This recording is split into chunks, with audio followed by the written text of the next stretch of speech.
Okay, well, the first thing that I'm going to do before we begin is say a big thank you to our audience, first and foremost, for sharing presence with myself and today's guest, who I am very, very honored to welcome to the show, Yogi Sanjivana. Now, hopefully, I'm saying that the correct Yeah, way. yeah. A 20-year monk, an experienced veteran of meditation, serenity meditations, somebody who teaches and contributes in a positive way to the lives of so many people around the world. Now, Yogi will have his own definitions, but I will say that this is a man who has touched a lot of lives so far, helping people to find greater inner peace, joy, fulfillment, contentment, all of the things we're all looking for, but we don't know how to find. And today there will be some tips for you, the audience, to help you in your life because that is why we are doing this. I will also say, just so I don't forget, that today is episode 469, and please do subscribe to the Simply Inspired channel as well for more content like this. And my friend, thank you so much for making the time for this. It really is an honor and it's wonderful to have him here. Thank you. You're most welcome. Yeah. It's a great pleasure to be here. Absolutely, and for me as well. I've seen that you are a very busy man in terms of podcasts. You speak frequently, so we will talk about, as I mentioned, a few aspects of your life and a few aspects of the common issues that people face today and how we can help them. But before we get into all of that, for anyone hearing about you for the first time, they will be curious. They will be interested to know where you come from, and you were a monk for 20 years, I believe, so a long time.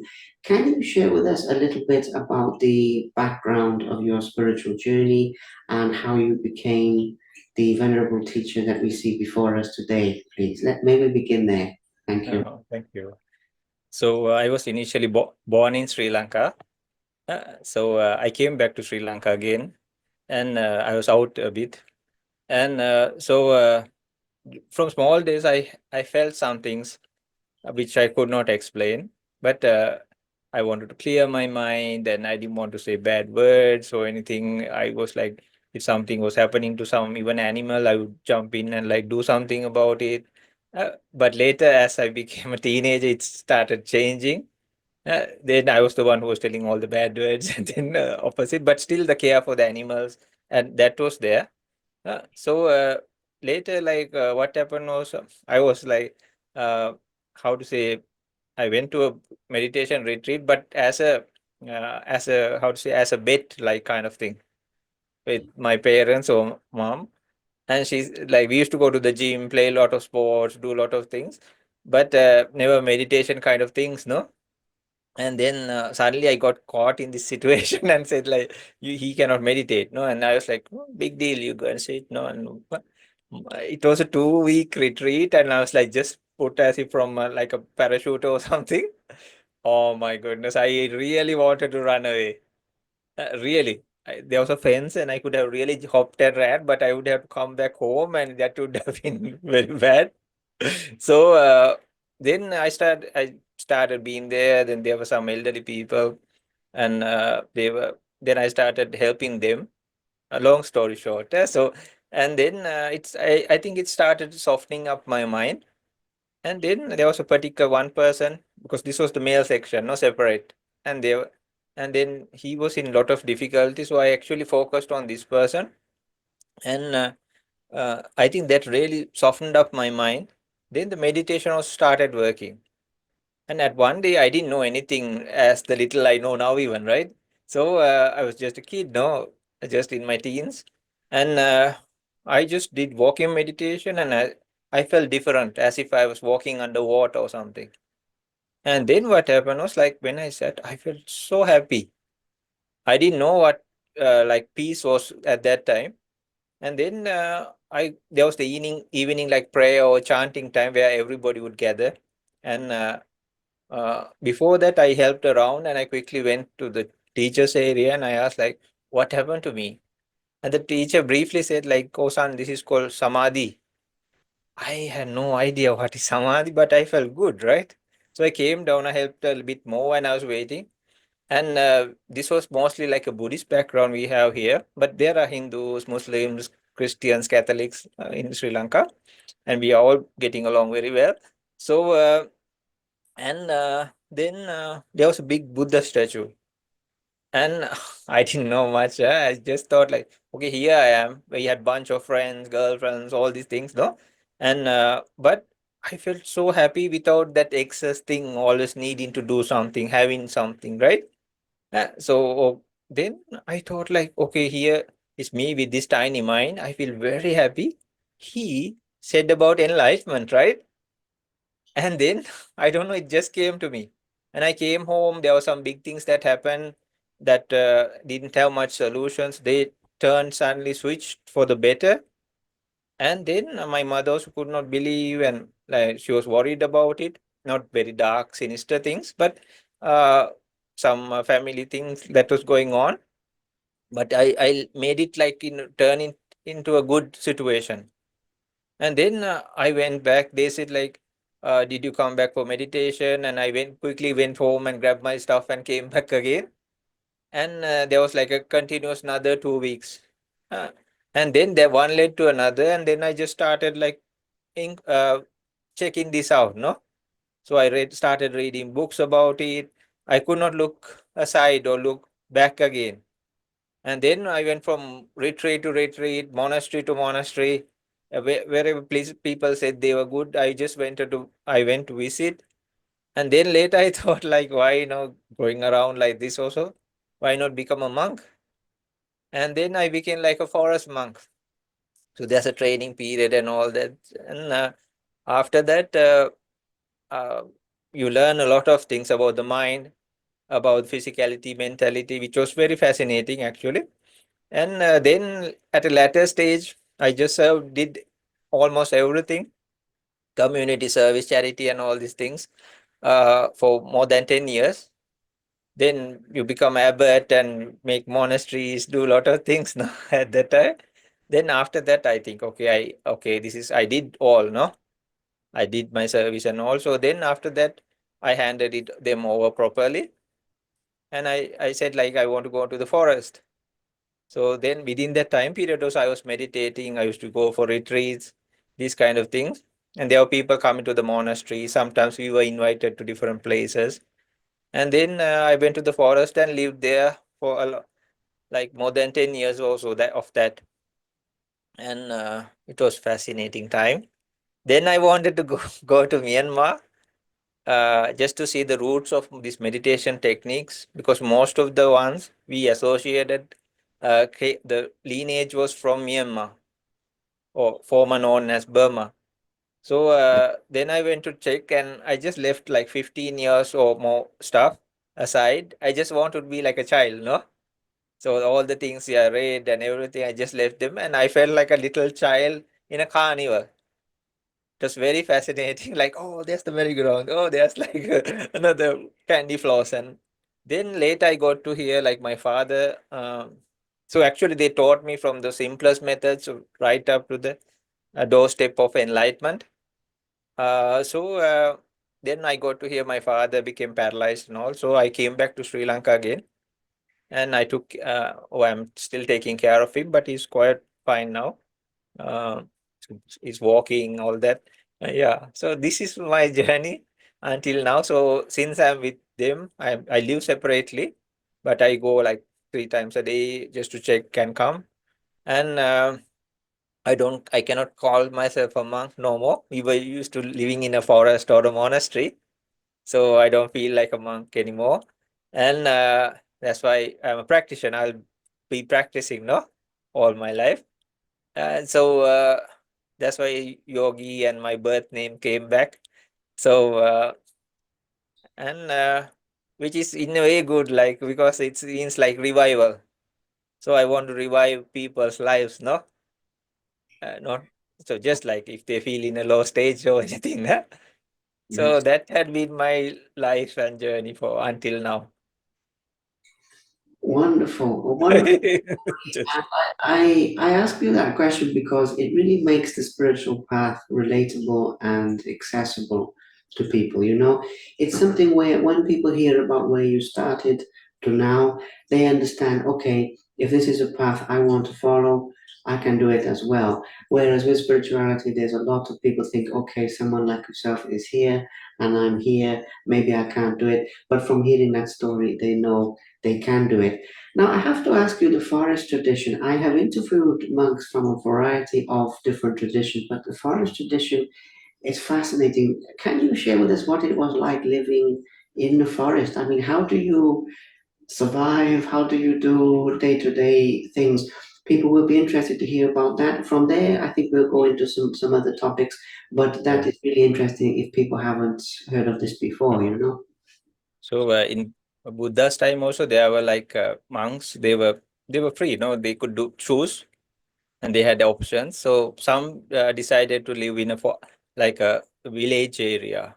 Some decided to live in a city area, uh, and some would only focus on studies or teaching, like nowadays. And some really wanted to be in the forest or totally in meditation.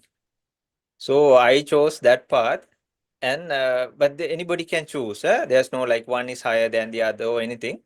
But lot of virtue, and we go to like the most simpler, because in the forest you cannot carry like we don't even have a backpack.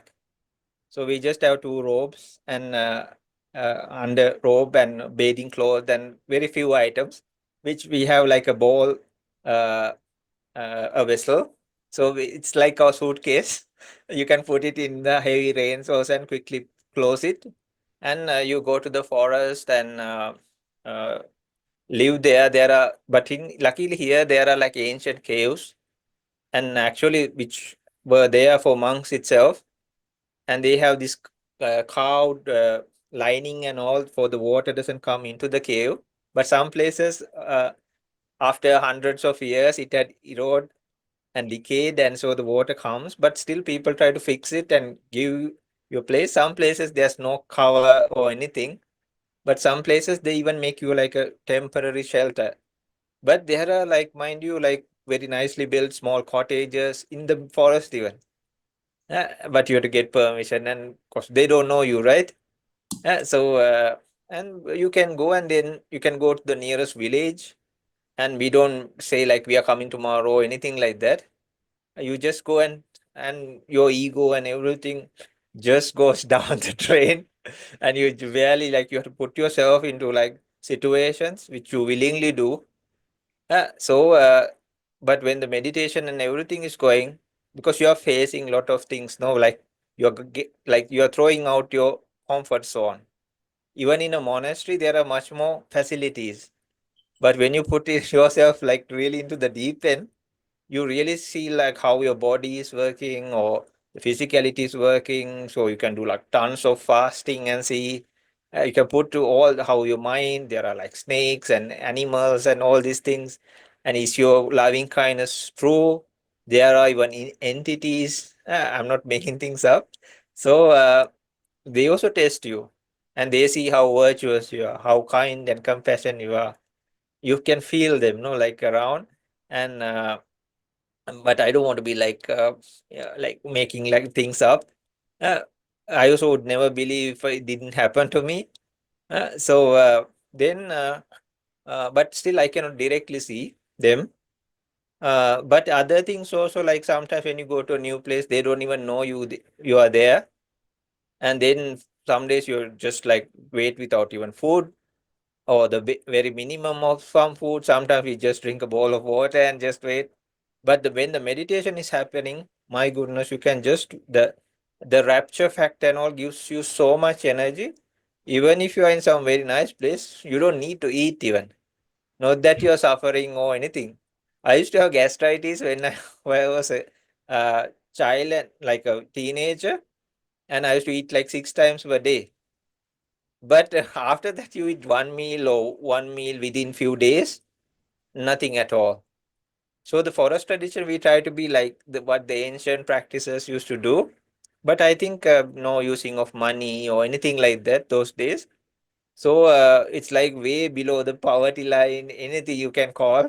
So you cannot even put these monks and all into any kind of systematic draft or any graph or anything.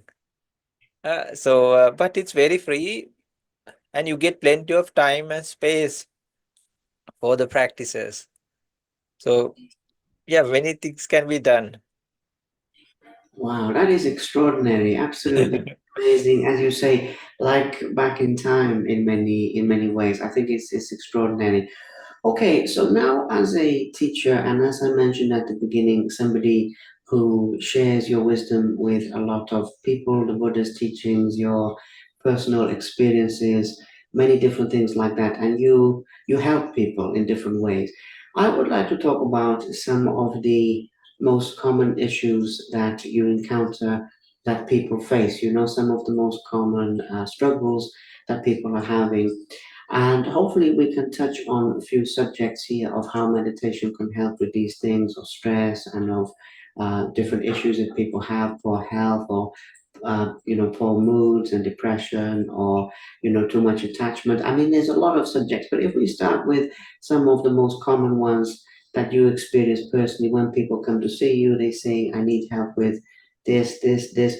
What are some of those common issues that people face? Mainly stress. Mm. Mainly stress. It can be from work environment, family situation, or a child uh, through studies or social backgrounds, parental child issues, mainly stress. And that leads to many other things: anxiety, depression, suicidal, even. It's very sad sometimes to see people suffering like this, you know. So, and some with addictions. Uh, so, yeah, there are, but you can see like the root cause seems like stress.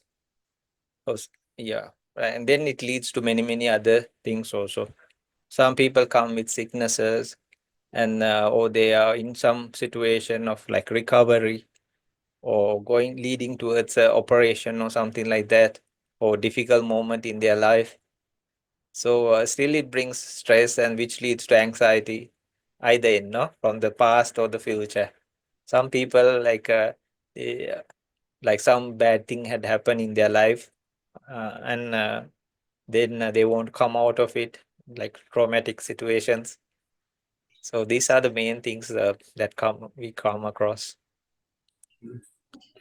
Absolutely. Stress, I always say it is one of the biggest diseases, and as you say, affects physical health, mental health, emotional, spiritual, every level, really, it affects people. So, a fairly obvious question will be, in your definition, how people can become less stressed. Now, obviously, meditation is key and essential here. But at the same time, I feel that there's certain perceptions that people have about stress and about how it works, which obviously, when you meditate, you're not just stilling the mind, the perceptions are actually changing. So I'd like to go a little bit deeper into that concept of what stress actually means to people and how they can change their view, their outlook on it, if that makes sense, to feel happier and healthier. Very sure. So this is not a religious thing even, Yemme. So it's not a Buddhist thing or anything. So you go through many practices, many teachers, many literature, and you try all many things practically. The chakras, the kundalini, all this like breath work, or like vipassana, uh, samatha or concentration. You try many methods, right? So we can see a pattern. uh, so the ancient ones are very clever. They used to like go, if you read the ancient scriptures and all, like they are fabulous because they went to like the minute details of things. It's like they went to the root cause of things. Today, we have many coaches. I am also one. uh, and then they are specified for different things. No, it's like branched out, which is totally fine because each person needs according to them, right? So it seems like the ancient ones, they went to the root cause of all. It's like they came to that branch tree and they start going to the main root of things. And they dig deep, which is not very far from what we are from now. And they try to find a solution from there. So it is either when you take energies and all these things, okay, the definition of meditation, we think we have to sit like this and like maybe lotus posture, which is helpful actually. But I remember like a Thai teacher said like if meditation was just sitting, chickens and ducks would do better than us, right? Right, really, right? Because we are like all the mind and wandering and all, but they give life, right? Yeah. Babies and all that thing, and they give life. No, they are incubating the eggs and new babies are born. But we are like maybe I hate this, I don't like this. No, I don't want to meditate. Like, so it's just one posture, which is helpful. The thing is like there's a pattern in our mind. It's like a bicycle wheel, for example. If you stand like turn the bicycle upside down and there are like two directions, right? So most of these, unless there was like some little children by when they came out of the mother's womb, they had some problems. Most of us, we didn't have much of these problems when we were kids, right? Or very small for that matter. Maybe True. something bad happened. It can happen. No? But at first, we were very innocent. We had plenty of time, imagination, so broad minded. So then later, these started happening. Uh, so there are many reasons for that also. It's like the bicycle wheel started rotating in one direction. And then whatever we did started feeding it. So it's like tap and go, tap and go. First it was maybe still, just example. And then it started rotating. Now it's rotating so fast, we have like, oh my goodness, like I have to do something about it or take some medicines about it, meet somebody about it. And if we try to put our fingers into the pokes or something, the hand can get twisted or even we can get more hurt because it's rotating like so fast and we don't know. We are the ones who are like tap and go on the wheel. So when we see, when we hear, when we smell, taste, think, anywhere, we are like doing taps on that wheel for that specific direction. So the opposite is, but because this is mind, it's very easy to work with in a way. Because it's not like I had to take a nail and a chisel and say like this is a big rock here. This is my tension. Here I am going to crack it open. It will make take me like 1,000 years, right? But in mind, it's not like material, not like a mountain, not like a rock. It's workable. Uh, and the best thing, it's not. It doesn't stay. That's why sometimes we are happy. It can switch to unhappiness. But unhappiness also, it's not forever. Maybe we see something nice or somebody says something, it switches to happiness again. So we need to turn that bicycle wheel in the opposite direction. But for that, it takes a little bit more effort to maybe grab hold on that wheel. Just an example, because it's a wheel. So it means like we have to put in a little bit of effort to match that energy that is turning so rapidly towards that direction. That's why at first it feels like not so easy. But later, if you can switch it to the opposite and it starts rotating in the opposite direction, then you just have to go touch and go, touch and go, touch and go on that direction. It's simple as that. And they were talking about very, very simple methods. Very simple because we are already in the complication. That's why we are stressed. We are like, burnt out even. We are had enough. Like, oh my goodness, I cannot stand it anymore. So what we do is the most simpler solutions are the best because if it's a tangled ball of thread or something, if he takes like a small pin and started slowly unknotting it, you need patience. Sometimes you like, like throwing it away, whatever. But if you are patient and like slowly, sometimes from one knot, many knots are unknotted. No, they release. Same thing. And because it's mine, it's much more easier than a ball of thread even. So you could reverse the process. So let the flow go into an opposite direction. Yeah. It makes sense. It makes a lot of sense. I like the example as well with the wheels and everything. It makes total sense with Uh-huh. the motion of the mind. Absolutely. And okay, this is what we're trying to do.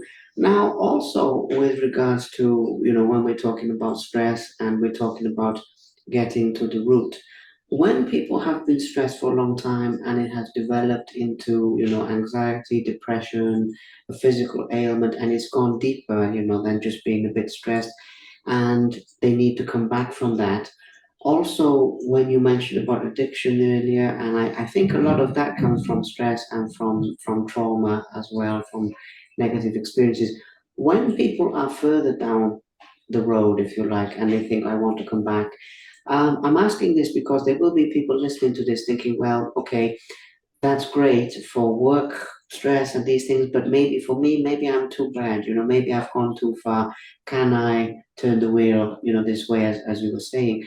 And I know that they can, but in your own words, I would like to touch on that a little bit because, for example, even something like you said about addiction, where I come from originally in the UK, is very big problem, very, very big problem there with the young people. So sometimes people have taken more steps they need to unwind. What is your advice for something like that, please? Yeah, over the course of a year, like 20 years plus, I met many people. So I met people who are in addictions, in like drug addictions, alcoholism, all these kind of things. So and recently I spoke to a person who gave up like smoking just by one day. One day, I was so surprised, like really, and just one day. So there, many of them, what they told me was like, because I was not in that situation, but I have met many people. So you have to really get it from them, no? And try to be in their shoes. But you can try to help them in many, many, many ways. So there was a young person who came for a session. And he just came for anxiety. And then what happened was later he started opening up and he said, like, you know what, I have addiction. So it was a drug addiction that leads to anxiety. And when he takes that, he has to recover for many days. Mm, So then I said, sure, thank you for telling me. And very happy that you are opening up, no? And then I said, no problem. And we did like the normal, like we would do a normal session. But in the way, like you show them, there's much more or options you can take, maybe through meditation even. And then he said, like, you make them feel relaxed. Uh, and then he said, like, wow, when I take those things, it takes me like 4 days just to recover. But here, within a few minutes, I feel so relaxed. But I didn't say anything. I let him feel that. Then slowly I came back and said, like, you know what? Like, if it takes 4 days just for you to recover, uh, but here you just need like few minutes or like short, very short duration. So why do you have to go through all that, right? Then what happened was like after 1 or 2 sessions, he said, you know what? I gave up my addiction. So this was a person who was on drugs. So you have to always give them a option. I met some person who was in drugs, who was testing drugs actually, and who was living on the streets, like ending up their family's money. He had gone to a different country, and he was like testing the latest type of drugs. I don't know what they are even. And they used to like sell parts of their property and send this person money because they thought he was studying, but actually he was living on the streets and like testing new drugs. And then he said like it is much easier for him to get out. He got out of it even more than alcohol. Uh, and then he just used like things like art. Uh, so if he can give them, I'm not telling it's super easy or anything, but it is possible. Uh, it is possible, like uh, if you give them something because the mind needs a stimulant. And there are like people try different things for different reasons. And if we can give them a substitute that just by the mind, without relying on external things, without judging them and all, no, and then give them some solution or options, uh, then they can try it down and see like, okay, this is working. Uh, but there will be some work involved, but it's still possible. So you have to work with layers. and like really I try to understand them, and then slowly one by one we can solve these things, because one leads to another and it becomes worse and worse. For example, if somebody starts taking alcohol, alcohol is one of the most addictive things. Just like tobacco, and we think like, oh, big deal, you can quit anytime. Just try and see. It's so difficult. Yeah. But some Mm. people come out of it, like that lady I was talking about. She had been smoking for 20 years, but she came out of it within 1 day. Huh? And it was because of stress. She was like thinking like this will solve stress. So likewise, because those things make even things worse. And then you'd go for violence or abuse or something like that, then it becomes more and more problematic. So layer by layer, if you can solve it, you can bring them back. Not, it doesn't take ages or anything. That's very powerful because in the world today, is such an epidemic, and I don't know to what degree in your part of the world, but over here, like in some parts of Europe and in America and everything, the West basically is a big problem, and Usually. it's really, really good topic. Now, you mentioned there as well about something else I had in mind is that well, actually, there's two things, but one of them is you mentioned there about the violence and about abuse, and you mentioned that just in passing. And for conflict resolution peacefully, obviously, Buddhism is obviously non-violent and everything, and that's fine. But again, there's changes that happen in the mind in order to peacefully resolve this. And the other issue I've seen in my own life experience is people get in trouble, people fight with somebody, argue with somebody, later they regret it, at least.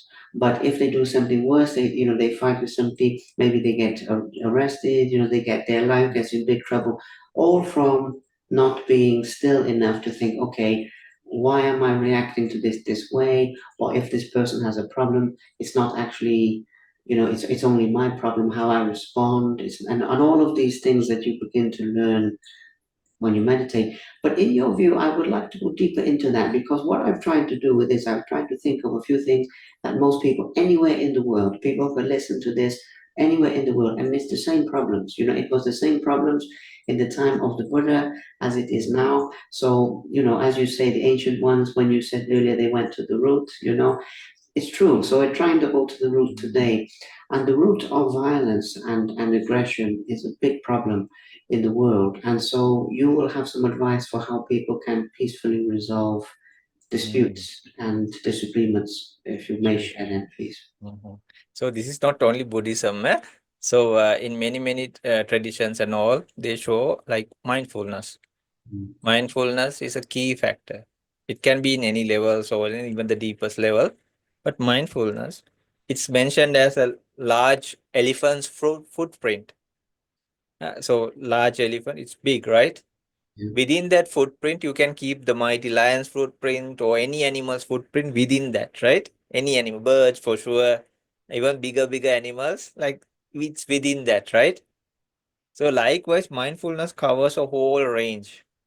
So if we are mindful in the sense like, is it good for me to do? Is it bad for me to do? Okay, I'll tell you a nice story if you are interested. Please. Okay, so it's okay. There was like ancient time. There was like a hermit living in the forest, and the king was so happy about this hermit, and he offered him like a very expensive food vessel. So he went and he accepted it, and he came back to his cottage, and he just came back. So robber saw this, no, and he said, "Oh, this is easy picking. Like I get it from uh, the hermit." So he went, and he didn't want to harm the hermit, no, because the hermit was not doing any bad to anybody, right? So he thought, okay, when the hermit sleeps, I'll take it and go. He won't even wake up, no. So he was hiding under a bush, and he could see, the but and then it slowly, but this hermit was not sleeping. He was waiting and waiting and waiting and waiting. So it was now like close to dawn, right? When the sun is gone, but not a few more hours. Then suddenly the hermit calls and calls him, no, hey, like come here and you take this and go. Uh, Then he was like surprised. No, no, I'm just here, no? And he said, no, no, I know you followed me. You came here. You had to stay with the mosquitoes and everything under that bush. I know. And then you take this and go. Ah, I have not much value for this. Yeah. And they, then the robber looked around and there was nothing much. It was a very simple hut. And he said, like, I don't see any valuable things in here. This is the only valuable thing. Aren't you not sad? The hermit said, no. Then the robber had said, I take people of stuff of other people. Still, I am sad. No? Can you tell me your secret? So the hermit had said, be mindful. Huh? But he took the golden thing and he went, right? So that night also he went to steal something from another place. This was a house. So now he remembered the hermit told me to be very mindful, right? So he was very mindful in breaking the wall. He was very mindful in like going very slowly, like stealth mode. And he opened some cupboard or something and he saw like far away the people were sleeping. He was so like silent. And because he was more mindful today, right? Then it says like he took the jewels or some valuables to his hand, and suddenly like glimpses came to his mind. Like, my gosh, those people there, they must have worked their entire life. Or maybe it came from their generation, maybe their grandfathers or people. That they also had to work for this. And here I'm just taking, snatching it from them. And then it like, oh, if I do this karma, where will I end up? I have been doing this for such and such a long time. Oh my goodness, like where will I be born after doing all these things, no stealing and all. And then it says like he just kept it back. He went back, he didn't fix the wall or anything, but he had gone very mindful and he had ended up in with the hermit, no place. And he said, like, please, like, take me in. I have done so many bad things. Uh, I want also learn this mindfulness and remove this sadness. I feel so horrible. Uh, And then actually he had meditated and he become enlightened being also. So mindfulness goes a long way than we think. So even in basic scenarios, if you are mindful, like, is it good for me to do? Even in basic scenarios. Okay, it's like a kettle, like brewing water, no? One stage is like the steam is coming out of the stout, it burns, it's steam, right? So we don't try to like clog it and like put a stopper or something. Then it becomes like a pressure cooker. It will blast and your lids and everything will be flying around, no? Very soon. It's like a sitting volcano or something, no? But we can use some filtration. Just think like, should I say this? Should I act like this? Uh, or should I say sorry even if it happened? Something like that's like a filtration process. And the next phrase will be like, okay, even how many filters we put, layers on leper, maybe we are suffering inside. That brings that external steam because the water inside the kettle is boiling. So the kettle is like our body, the water is like our mind. But if you just leave a kettle and water, it doesn't suddenly boil, right? It's cool, and the outer of the kettle also becomes cool because the water is, as such, is like our mind. In its natural state, it's very pure and very soothing. Even if you try to boil it up, even if you try to mix something, yeah, it separates. Even cement, if you mix, it separates. Yeah. So then what happens is you understand, like, okay, this is not the problem with the body, it's not the problem with the mind. There's some external thing or something that is making this boil. It's like the heat source. So if we can focus on the heat source, likewise, there's like inner, this is like stage three, but it doesn't take ages or lifespans after lifespans. It can be done with a proper practice and all. It can be done. This is like deeper stages we go for. But deeper means in the sense like we are diving into the ocean. First, we get our feet wet. Otherwise, we cannot even call it trying to swim, right? If you are like miles somewhere talking about swimming, come on, right? That is very far away, right? At least you have to dip your feet in the water, no?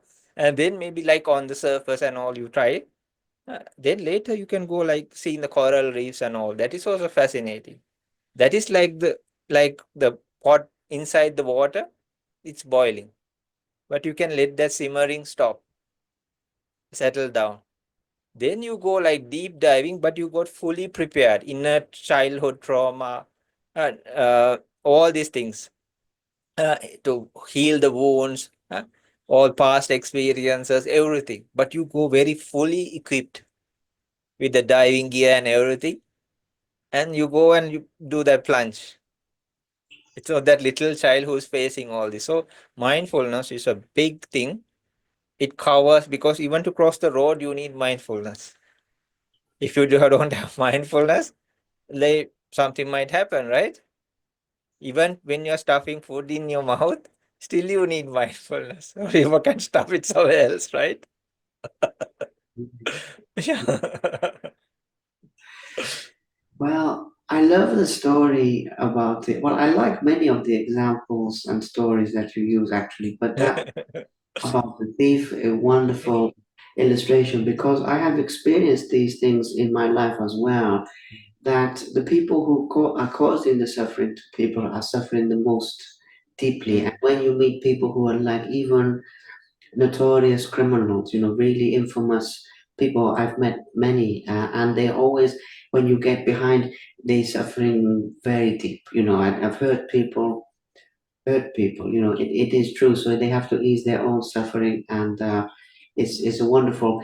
But that does lead me to another interesting point that many people struggle with, which is the compassion. Not always the compassion for other people is very important, but also the compassion for ourselves. Because when you were saying there about that thief, and he went to see the hermit, he said, "Look, I feel terrible. I want to learn from you, everything." Many people struggle with the idea of like it's saying, well, it's okay for me to be compassionate for that person. I can understand that. Maybe I need to work on it a little bit, and it takes practice, but I can do it. But compassion for me, that's a whole different. And many people kind of struggle with these things. And even when you meet people who are very, they seem to be arrogant, they seem to be big, and you get behind and you think, it's very insecure, they don't feel very good, and it's protection. So when it comes to people building greater compassion, and I'm learning about these things because I've come across metta and the loving kindness and some of these things. But how can people basically love themselves more in a healthy way and feel better about our own self? There is an irony here because in Buddhism, obviously, the sense of self is fluid. But I must say that people of all faiths, everything I'm talking about now, sure, sure. need more kindness for themselves before they can give it to others. And I'd like to know how Mm, they can cultivate that, please. mm, sure, sure. That's a great thing you brought it up because we see in like many people, maybe in a family background or work environment or people who are doing like high stress jobs, they become so stressed because they forget about themselves. So that's why they have to introduce things like work like balance, these kind of things also. So actually meditations, for example, there are things called Brahma Viharas, like loving kindness, compassion, sympathetic joy, equanimity, like those practices. They always start from you. They always start from you. It's like if you don't have, you cannot give.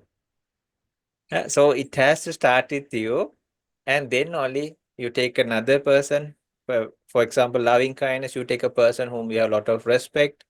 For compassion, you take a person who's in suffering. Uh, just like for me, I wish for you all this. So sympathetic joy, you take a person who's like doing very well, and then you focus on this economy. You just you take a person who's neutral to you. But all these places, you first start with yourself. So then you do the same to the others also, the practice. So yeah, affirmations, and even if the people around them can be very supportive, if you have like good support system or even some friends or some Or nowadays we have these coaches, even psychiatrists, no, a lot of help possible. So in a way we can, or just by yourself even. If those days, they had like they used to write the good deeds they used to do. Uh, and at their deathbed, also somebody else would come and start reading it to them. You did this, you did this, it was, which is very fascinating, right? Because without crying about and being like, oh, don't go, like, because he or she at some point has to go, right? But we are just holding on to them, telling our pity stories, right? But if you tell like how valuable your life was, maybe they can get cured even. And not only that, they can be in a good place even, right? Uh, so likewise, we can do like we can start writing what we do, or we can start doing help simple things, just one good deed per day maybe. Sometimes maybe your whole day is like crumbling, no? But this can stand out. Maybe just give a bottle of water, or even give something to an animal on the street. And if it's a human, it's much better, no? But animals also deserve. So that can stand out from all the things you did within that 24 hours. So likewise, and there are like things like you can take some determinations in life. I will not kill, I will not steal, I will not cheat. Then these kind of things makes you very wholesome. We were just joking like it will stop you from ending you up in jail as well as hell, right? Just as a joke we were telling, no? Because like in this life also when you do these things, like you can end up in a very bad place, right? And then they say if people believe in afterlife, this also happens. Uh, and uh, how is it like if you are not doing those things, you don't have to be afraid. And then slowly the self confidence starts appearing. Yeah, some religions and all they talk about non-self and all, but before that, you have to fix yourself. No, like or not even fix, like bring out the good in you, which you Yeah. already have, right? So some simple things can boost, and if you are really interested, you can go to like specific meditation practices, journaling, affirmations, uh, just to remind yourself. Even in some practices, like they are called anusati. Anusati means recollections. So there's, for example, called chaga anusati. Like think about the things you donated. Then sila anusati means virtue. Like think of the good practices you do. So likewise, you can always think the good. It's not an egoistic journey because there are like millions of people who do good stuff, right? I'm just one person, maybe, right? I'm not the only one on the world like who's trying to do good. No, right? So just to like we can be happy about it. We usually are sad and like we are upset and all feeling bad. So we can do the opposite in a very humble and non-egoistic way. But there are specifically meditation more you go deeper. What happens is you value life more, and you can be happy, and, and nobody even has to know about it. Maybe they see your outward uh, s- uh, and actions or like reactions, and even and say like, oh, you look so happy now, what is happening, what's going on? uh, but that is like quite personal, but you I can have a lot of fulfillment through that. I understand. That makes a lot of sense, actually, and it's really valuable because I was thinking about this, and I was thinking, well, we have to take care of ourselves in this way, and there's a lot of good people in the world who want to help people, and they do help people, but sometimes when they've got their own damage and things, they need to work on that first. Like you were saying earlier about the diving, when you like put your feet in the water, then you swim, then you go deep. It's a good example, and this is the question about going deep. One last question. I will have to go then after that time. I am sorry. But when it comes to a very fundamental issue that people face, which is the fear of death and the fear of, well, obviously in Buddhism, it's impermanence in the sense that everything changes and nothing lasts, including us. But at the same time, the fear of death motivates people positively, negatively, etc. And fundamentally, I think, at the end of the day, we have to make peace with it, So even in my own life, I decided, well, okay, I'm doing talks like this because I want to give value. And, I'm okay, I'm young, but I'm not going to be around forever. So I want to give value to people while I can. So I think it factors into people's decisions, but sometimes it's not good. Sometimes it's like, well, my time is running out, so I want to make lots of money and maybe I'll do something bad. So, but facing the fear of death is something we all have to face, and the Buddha obviously talks about this quite a bit. But in your view, how can people face that with more peacefulness? Because in facing death, we are able to enjoy life more. So it's not actually a morbid thing. It's actually, in my mind, it's more connected to life.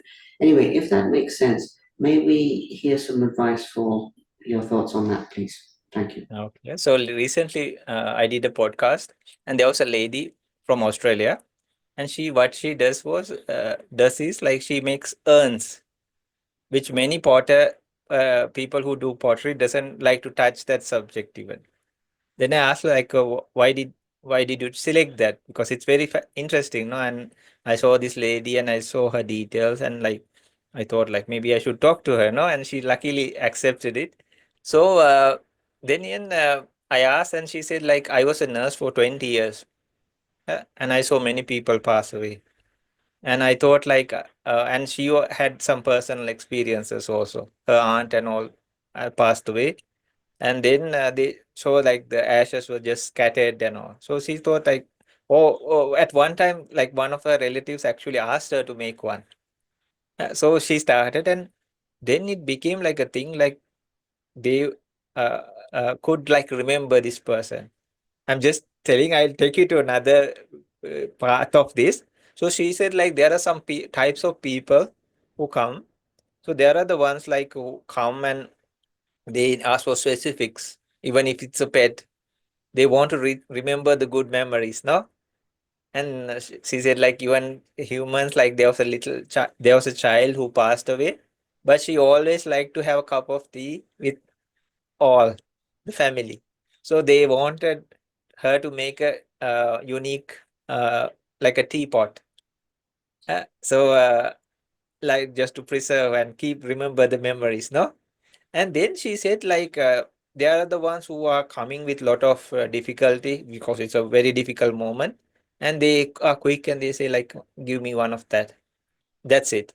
And there are the other ones. This is the like very fascinating one. They say they make one for themselves. So they put all these things like what they like, and if it's a biker person, they put all these biker markings and all these things, and they just leave it for the people to see. So they are ready. Even these are healthy people, not they are sick or anything. So in a way, there's huge acceptance in that. So when you know that, what happens is like you cherish life more. If you are acting like you are immortal, uh, you don't forget, you forget the value, and you don't realize the value of life. So then you can do crazy stuff and end your lives very soon. But these people, just think of a person, some people who are like being very mindful, say when they have cancer and all, they try to do the best of things possible, right? Some people like clear everything, yeah, everything. There were some people like they made their whole life like a shrine, the environment and everything. And some people I saw like they didn't even take treatment. They started doing good things with that funds they had. So more you know that okay, this is uh, going to end at some moment, more you cherish the moment you have. It's like taking like a handful of water. Say you are in a desert area or someplace, and this is like the only water you get, and but it seeps through our fingers, right? Little by little, how much we try to grab hold on it.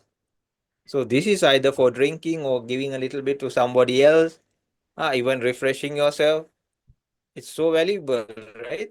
So likewise, life itself is seeping out through little by little, day by day, every second. every split moment.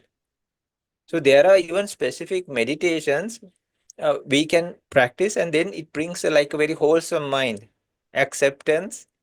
So then the opposite happens. You cherish every moment you have. You try to make the very best of it. See the best way you can use this. Like you have like two handfuls of water. Huh? So if we are more open to it, and there are specific deep methods you can go. And what about the momentary arising and passing? You know this, right? So we talk about a broad area, maybe 10 years, 20 years, 30 years, 40 years, even a day, a week as such. But even within a split second, there are millions of moments that arise and pass. In deep meditations, you can witness these. Uh, then you understand, though we thought this was as such, there's not a line of people who resembles us as for childhood. No, right? Maybe we have some video footages, old timers. We have like some old photos, maybe some old videos. Uh, but rather than that, we don't have much proof, right? Even now, these moments pass, no, from the moment we met and spoke. So here we are with a digital image of us, which can be recorded. Uh, but it's not people or anything, right? It's Yeah, pixels and energies getting together, and then if you replay it, it recreates. But there are no people there, right? And if every moment there is a, like a, that's why our movements and everything changes, right? Others will be stuck in like we cannot even talk. No? So if we understand that, we'll even value this moment even more. Every moment, every breath, even is a new moment of life, even more subtler. So more deeper understanding you have about your life, uh, even you can cherish moments we have without trying to spoil it up. What you have, a family or no relationship or even a profession, without just seeing the negative sides. Oh, I had to go today, I had to be with this person, or I had to do all these responsibilities. All if you hear negative things. Actually, I spoke to another person recently. He has like the perfect scenario. A very nice wife, it seems, beautiful children, profession, he had worked very hard for it, but he seems very unsatisfied. Uh, I'm just telling, nobody knows who it is or anything, no? So, and but like when you see like okay, like for your position, some many people would dream, right? And when I ask like, is there any cheating involved? Is there some problem? Nothing at that sort. So if we value those things, and we can do lot of things. So there are even specific meditations for us to practice to do that, turn the bicycle wheel into the opposite direction within the topic of death even. makes a lot of sense. I must say that although I do these obviously for other people, I do learn a lot from some of them. And today I have learned a great deal. Oh. You We don't. share, no, we share. Yeah, we share very much, and I just want you to know that because there's a lot of things in recent times that I've been clarifying with my path, with let's just say that what you said earlier with the feet in the water, then you swim, then you dive, yeah.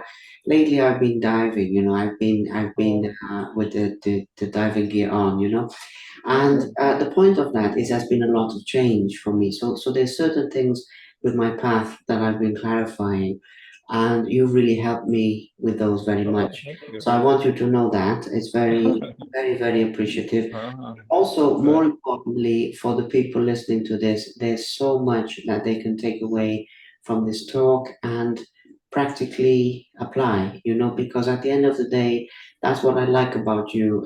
There's a lot of things, but one of them is that you make this down to earth, as they say. In other words, it's not very high minded, philosophy. It's very much this is how you practically make positive change in your life. And it's something that, in a way, anyone can do as long as they are disciplined. And that is of immense value because you read or, you listen to some people, and it's confusing, and you think, okay, how do I make sense of this? But with yourself, you have such a timeless and eloquent way of sharing these things as stories, you know, one step, two step, three, and this is what happens. I love that. So as I mentioned, I will have to go, but I want to thank Mhm. you so, so You're much most welcome. for sharing everything that you've shared and doing this talk with me today to be of service to so many people. And I really believe that it will help people and contribute through listening to this. Oh, I must also say as well, just very quickly, if people wish to contact you directly to learn from you or to do talks with you like this or anything like that, is the LinkedIn the best way to connect with you, or Yeah, is LinkedIn, or we have website, but nothing much is happening there. But you can always go to the contact page, and or many of the contacts are there also if somebody requires, and surely in LinkedIn. Uh, yeah. It's like just like it's not a propaganda thing. Like it's a long story. So I think we don't even have time to talk about it now. So the name is Sanjivana.com. It was not my idea. So it came up and we didn't have another name. And so long story short. So then we were stuck up with that. So and then it's like Sanjivana.com and then slash contact. Uh, mm, so uh, yeah, anybody can contact anytime.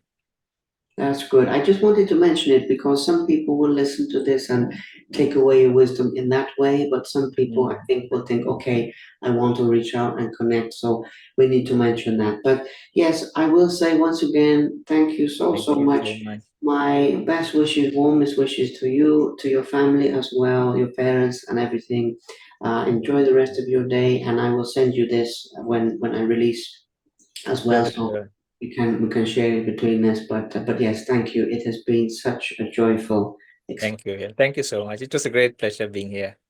for me as well. A wonderful joy and an honor. Okay, take care then. Okay, I see you. See you. Thank you very much for watching. Please subscribe to the Simply Inspired YouTube channel, and there'll be more videos coming soon.